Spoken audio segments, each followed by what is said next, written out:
پڑھتا ہوں، اس کو سمجھ نہیں آتی تو سمجھنے کی کوشش کرتا ہوں، چاہے اس کے لیے مجھے کچھ بھی طریقہ اختیار کرنا پڑے۔ کرتے ہیں کہ نہیں کرتے؟ یہ طریقہ اختیار کرتے ہیں۔ لیکن اللہ کا کلام ہے جو اس کتاب کا جس کو آپ کہیں کہ بولنے والا ہے، کلام الہی ہے، اس کتاب کا بولنے والا ہے، تو اس کو بندہ اتنی بھی اہمیت نہ دے۔ اسی کا پھر نتیجہ ہوتا ہے نا کہ اگر بندہ اہمیت دے رہا ہے، اس کو واقعتاً عظمتوں والا کلام سمجھ رہا ہے، تو پھر جو ہے وہ اس کو پڑھنے کی بھی کوشش کرے گا، اس کو سمجھنے کی بھی کوشش کرے گا، بھی کیا لکھا ہے، میرے اللہ کا کلام ہے، میرے لیے پیغام دے رہا ہے، کیا لکھا ہے اس میں۔ یہی ہے نا بات، یہی بات۔ کیونکہ ہماری بنیاد میں بھی خرابی ہوتی ہے، نیت ہماری ہوتی نہیں ہے اس سے ہدایت حاصل کرنے کی، پتہ ہی نہیں ہے کہ کتاب کس لیے آئی ہے، لہٰذا ہم یہاں بھی ڈنڈی مارتے ہیں۔ اگر پڑھتے ہیں تو کس لیے پڑھتے ہیں؟ وہ تو پڑھتے ہی نہیں، لوگوں کی اکثریت پڑھتی ہی نہیں ہے، انہیں پڑھنا آتا ہی نہیں۔ جو لوگ پڑھتے ہیں ان میں بھی سی اکثریت جو ہے وہ صرف اس نیت سے پڑھتی ہے کہ اس سے ثواب حاصل کرنا ہے، بلکہ اکثریت لوگوں کی ایسی بھی ہے، ایسے لوگ بھی ہیں جو باقاعدہ منع کرتے ہیں کہ نہ بھائی کتاب کا ترجمہ تو پڑھنا ہی نہیں چاہیے، یہ تو صرف کچھ لوگوں کا کام ہے جنہوں نے کچھ خاص علوم جو ہیں وہ حاصل کیے ہوئے ہوں، 16 علوم پڑھے ہوں تو پھر اس کا ترجمہ پڑھیں، ورنہ ہر کسی کو نہیں پڑھنا چاہیے، گمراہ ہو جاتا ہے۔ ایسے بھی لوگ، یہ میں کافروں کی بات نہیں کر رہا، مسلمانوں کی بات کر رہا ہوں، مسلمان ایسے کہتے ہیں۔ عجیب بات، یا للعجب، کہتے ہیں بڑی عجیب بات ہے، بڑی عجیب بات۔ یہ تو بڑی عظمتوں والا کلام ہے۔ جس جگہ سے تیل نکلنے کی، تیل سونا ہے نا، تیل نکلنے کی امید ہو، سونا نکلنے کی امید ہو، پلیٹینم نکلنے کی امید ہو، یا بڑا قیمتی پتھر نکلنے کی امید ہو، وہاں اسی مناسبت سے بندہ کھدائی کرتا ہے، محنت کے ساتھ۔ محنت اسی مناسبت سے ہوتی ہے نا۔ کبھی کسی زمانے میں وہاں سے کوئی نکلے بھی تھے، اب اس کی جگہ کی امید ہوتی ہے کہ یار یہاں سے جو ہے وہ کوئی خزانہ نکلنے والا ہے، اب بندہ اس کے لیے کوشش کرے گا، محنت کرے گا، مشینیں ایسی مشینیں منگوانے کی کوشش کرے گا۔ ہماری طرح نہیں وہ اونے پونے بیچ ہی دے گا، ہم تو اونے پونے بیچتے ہیں نا، کانوں کو بھی بیچ دیتے ہیں، سونے کو بھی بیچ دیتے، سونے کی کان ہمارے کس کان کی، ہم نے تو بیچنا ہے، ہم نے تو اپنی جیب بھرنی ہے، ملک جانے والا ہے، لہٰذا جیبیں بھر لو جتنی بھری جاتی ہے۔ جب کسی کو مایوسی ہوتی ہے تو وہ اس قسم کام کرتا ہے۔ تو ہمیں خاص وہ جو اس کتاب کو سمجھے گا کہ یہ عظمت والا کلام ہے، وہ تو ایسا نہیں کرے گا۔ کسی کو پتہ ہے کہ یہاں پر سے یہ چیز نکلنے والی ہے، یہ خزانہ نکلنے والا ہے، تو میں جو بتا رہا تھا بات آپ کو یہ ہے کہ پھر بندہ اسی مناسبت سے محنت بھی کرتا ہے، اسی مناسبت سے کرے گا نا، اس کے لیے اسی طرح کی جو بھی وسائل ہیں ان کو اکٹھا کرنے کی کوشش کرے گا۔ اس کو پتہ ہے یہاں سے 1000 روپے کا سونا نکل آئے گا بالفرض، تو وہ اگر بہت مہنگائی ہے اور چیزیں بڑی مہنگی ہو گئی ہیں تو 500 600 700 تک بھی جانے کی کہ چلو مجھے 300 تو منافع ہوگا نا، اتنے وسائل جو لگائے گا، اور اپنی افرادی محنت بھی اسی طرح سے کرنے کی کوشش کرے گا جو بھی اس سے ہو سکتی ہے۔ اور اگر کسی کو پتہ ہے یہاں کچھ بھی نہیں ہے تو پھر جو ہے وہ ظاہر ہے کہ محنت بھی نہیں ہوگی۔ اب اگر کسی کو پتہ ہے کہ اس کتاب کے ساتھ میرا دنیا کا سب سے بڑا مسئلہ وابستہ ہے اور اسی مسئلے کے حل ہی میں میرے لیے سب سے بڑے خزانے والی بات بھی ہے، میں اگر اس مسئلے کا حل کر لیتا ہوں تو مجھے اور کسی شے کی ضرورت نہیں ہے، میرے لیے مسئلے کی اہمیت سب سے زیادہ ہے، اور میرے لیے اس مسئلے کا حل بہت بڑے خزانے کے حصول کے مترادف ہے، تو پھر وہ میں اس کتاب کو کھولوں گا، اس سے اسی قدر محنت کرنے کی کوشش کروں گا، محنت کر کے اس سے پھر اسی خزانے کو نکالنے کی اسی قدر کوشش کروں۔ یہ ہماری جو بے تنائی ہے اس کی وجہ وہ پیچھے بنیاد، ایمان اس طرح کا نہیں ہے کہ اس کتاب سے بھی کچھ شے حاصل ہوتی ہے۔ میں نے شروع میں آیت تلاوت کی نا، فلا یتدبرون القرآن، تم تو قرآن پر تدبر کیوں نہیں کرتے؟ ام علی قلوب اقفالها، دوسری جگہ پر یہ فرمایا گیا ہے، میں نے کوئی اور بھی آیت تلاوت کی ہے، تمہارے دلوں پر کفر پڑ گئے ہیں، تمہیں سمجھ نہیں آتی یہ کتاب کس کی ہے، یہ کتنا عظمتوں والا کلام ہے، اور اگر تمہیں کتاب پڑھ کر اس کی عظمت کا احساس نہیں ہو رہا، تمہارا ایمان اس قدر گہرائی والا نہیں ہے کہ تمہیں اس کتاب کی عظمت کا احساس ہو، تو ذرا تاریخ پر ہی نظر ڈالو، تمہیں نظر نہیں آتے کہ اس کتاب کی وجہ سے کیسے کیسے لوگ پیدا ہوئے ہیں دنیا میں،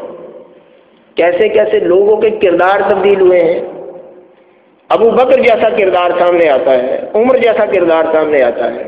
یہ لوگ مخالفوں کی نظر میں بھی اچھے ہیں۔ گاندھی جیسا شخص جو ہے وہ ان کی مثالیں دیتا ہے، گاندھی جیسا شخص عمر اور ابو بکر کی مثالیں دیتا ہے، اور دنیا مانتی ہے کہ انہوں نے کیسا جو ہے وہ نظام قائم کر کے دکھایا۔ محمد رسول اللہ صلی اللہ علیہ وسلم کا تو مقام بہت ہی اعلیٰ ہے، کیسے کیسے کردار بنے، کیسے کیسے کردار بنے اس کتاب. پھر اس نے جو انقلاب برپا کیا اجتماعی طور پر، یہ تو انفرادی طور پر جو ہے نا یہ کردار سازی ہے. اجتماعی طور پر تم دیکھتے نہیں ہو کبھی تاریخ انسانی کے اندر تم مثال دے کر دکھاؤ کہ کسی اور کتاب کی بنیاد پر اتنا بڑا انقلاب آیا ہو، اتنی بڑی تبدیلی واقع ہوئی جو ہمہ گیر بھی ہو، ہمہ جہت بھی ہو، جامع قسم کی، جس نے زندگی کی ہر شے تبدیل کر کے رکھ دی ہو، جس نے افراد بھی بدل دیے ہوں، جس نے اخلاق بھی بدل دیے ہوں، جس نے ذہنیت تبدیل کر دی ہو، جس نے نیتوں کو پاکیزہ کر دیا ہو، جس نے جو اجتماعیت تخلیق کی ہو وہ ہر طرح کے فائدے سے بھرپور ہو اور اس میں نسل انسانی کا فائدہ ہو. کبھی تم نے دیکھا کہ ایسا بھی کوئی، کہ ایسی بھی کوئی کتاب آئی ہے کہ جس نے ایسا کی؟ یہ جو انقلاب آیا تھا نسل انسانی کا بھرپور قسم کا انقلاب، وہ صرف اس کتاب کی بنیاد پر، اس کتاب کی بنیاد پر آیا. بڑے بڑے انقلاب دو جو ہے وہ کہے جاتے ہیں. فرانس کا انقلاب کہا جاتا ہے جس میں بادشاہت کے بعد جمہوریت آ گئی تھی، اور پھر روس کا انقلاب کہا جاتا ہے جس میں کیپٹلزم کے بعد جو ہے وہ یہ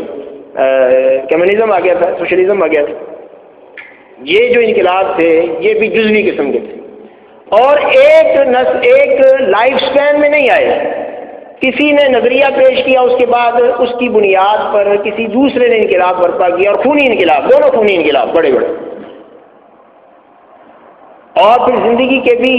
سارے رخ نہیں بدلے، صرف ایک محدود سا شعبہ بدلا. اس میں کیپٹلزم کی جگہ جو ہے سوشلزم آ گیا، اور ادھر جو ہے وہ بادشاہت کی جگہ جمہوریت آ گئی. ایک گوشہ بدلا، باقی افراد جو ہے اسی طرح سے، کوئی تبدیلی نہیں آئی. یہاں آپ دیکھیں میں نے آپ کو بتایا کہ کوئی شے ڈھونڈنے خود بھی لگانی پڑتی ہے، کوئی شے ایسی ہے کہ جو تبدیل نہ ہوئی ہو، ہر شے تبدیل ہوتی رہے گی. اور کوئی لمبا چوڑا عرصہ نہیں ہے، 23 سال کا عرصہ ہے، 23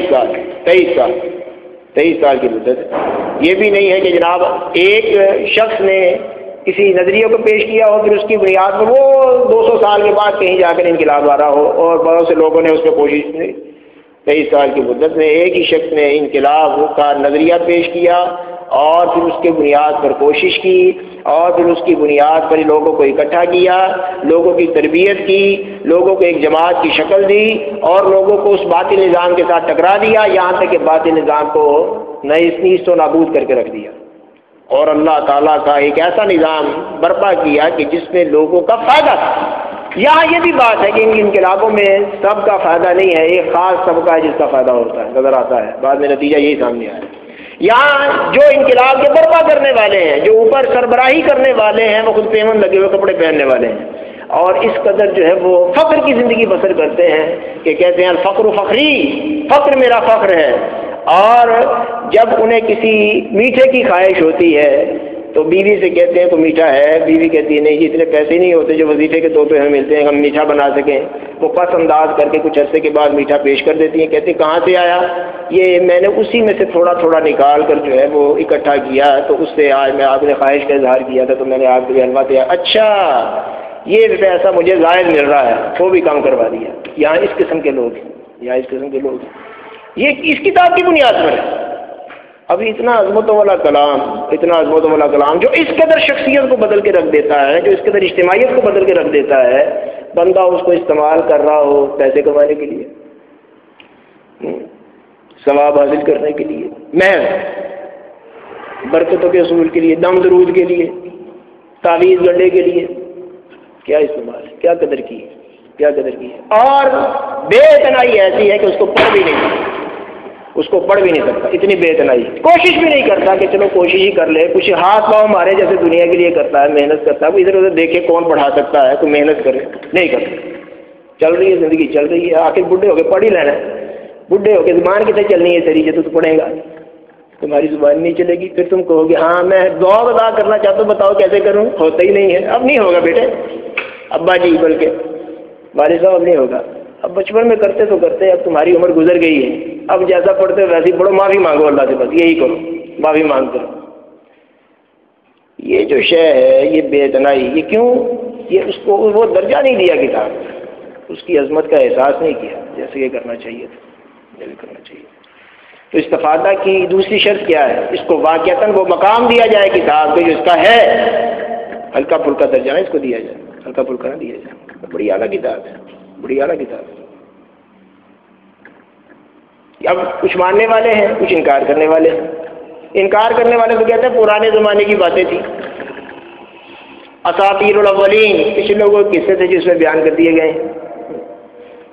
پچھلے لوگوں کے قصے تھے۔ جو ماننے والے ہیں وہ کیا کہتے ہیں؟ یہ ایک ایسی کتاب ہے جس سے احکامات کو اخذ کیا جانا چاہیے، احکامات کا ایک یہ مجموعہ ہے، لہٰذا اس سے احکامات جب فقہ مرتب ہو گئی تو اخذ کر لیے گئے۔ فقہ پرانے زمانے میں مرتب ہو گئی تھی، رسول اللہ صلی اللہ علیہ وسلم کے کچھ عرصے کے بعد فقہ مرتب کر دی گئی، فقہاء نے فقہ مرتب کر دی،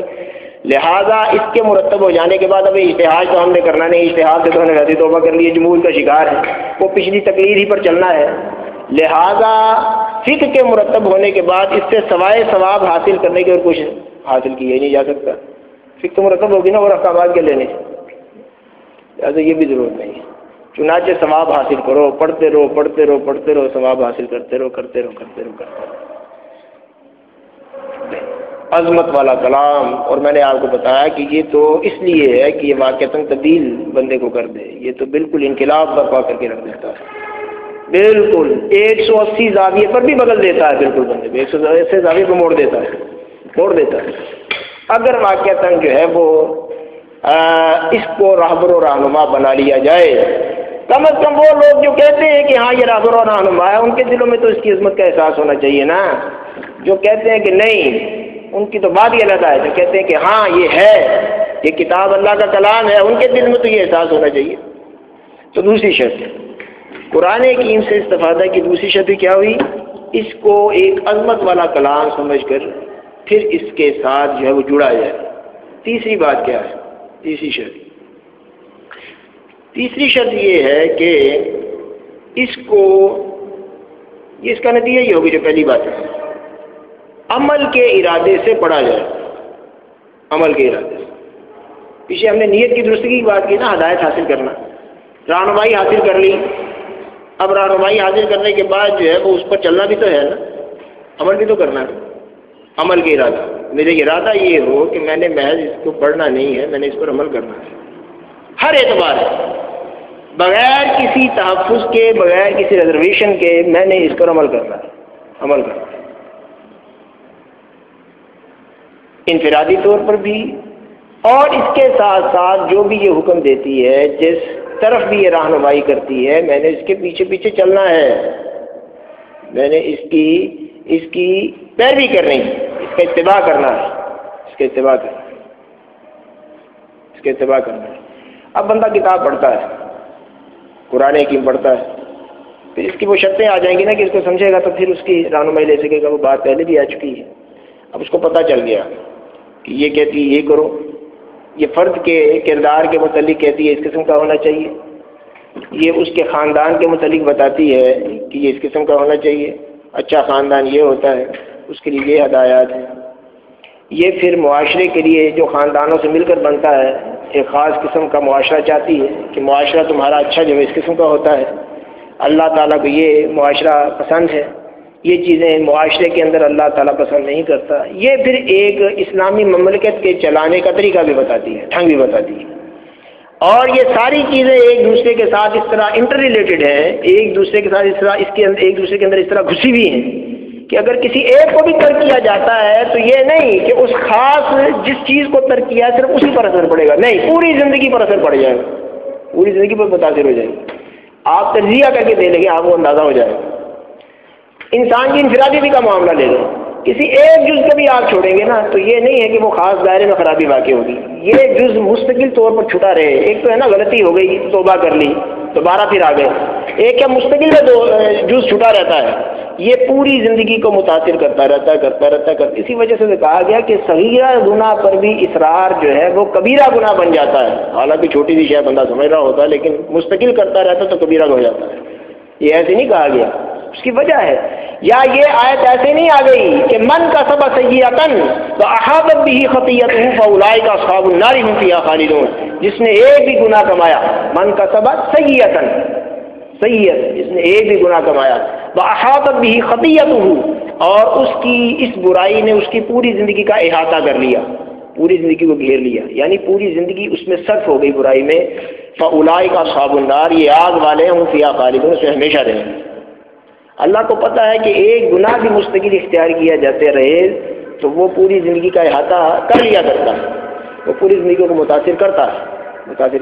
اور اسی کے ساتھ میں نے یہ تو یہ اکیلے آدمی کی بات